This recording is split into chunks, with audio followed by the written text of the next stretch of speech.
নির্বাচন যত ঘনিয়ে আসছে রাজনীতির মাঠে ততই জোরালো হচ্ছে ইশতেহারের লড়াই। কে কি প্রতিশ্রুতি দিচ্ছে, কার পরিকল্পনা কতটা বাস্তবসম্মত আর কতটা জনবান্ধব, সব মিলিয়ে ভোটের রাজনীতিতে ইশতেহার এই মুহূর্তে একটি বড় অস্ত্র। তাই খুব স্বাভাবিকভাবেই প্রশ্ন উঠছে, এই ইশতেহারের প্রতিযোগিতায় কোন দল কতটা এগিয়ে।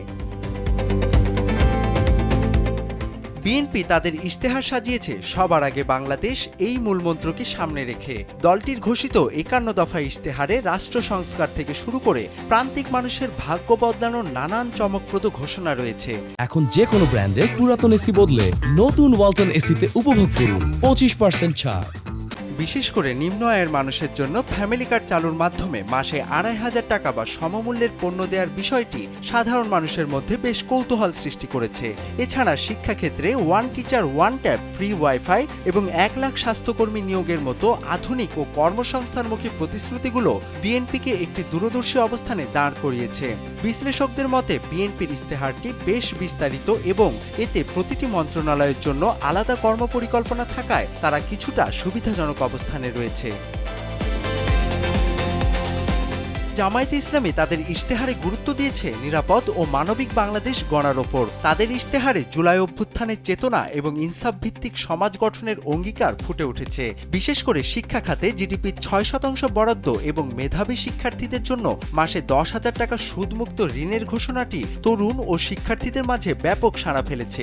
জামাত তাদের ৪১ দফা ইশতেহারের মাধ্যমে দুর্নীতিমুক্ত রাষ্ট্র গঠন এবং মেধাভিত্তিক নিয়োগের যে রূপরেখা দিয়েছে তা নৈতিক সমাজ প্রত্যাশী মানুষের কাছে বেশ গ্রহণযোগ্যতা পাচ্ছে।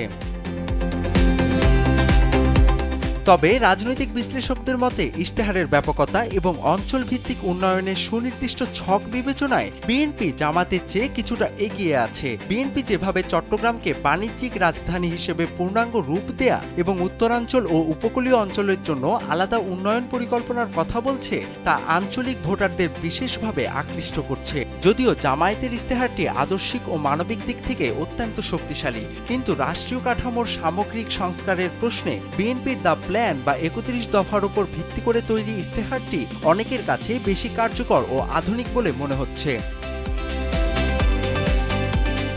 বিশ্লেষকেরা বলছেন বিএনপি ও জামাত দুটি দলই ইশতেহার তৈরিতে মুনশিয়ানার পরিচয় দিলেও শেষ পর্যন্ত ভোটাররা তাদের ব্যক্তিগত অভিজ্ঞতার ভিত্তিতেই সিদ্ধান্ত নেবেন। আগামী ১২ ফেব্রুয়ারি ভোটের মাধ্যমেই প্রমাণিত হবে কার ইশতেহার দেশের মানুষকে বেশি আশ্বস্ত করতে পেরেছে।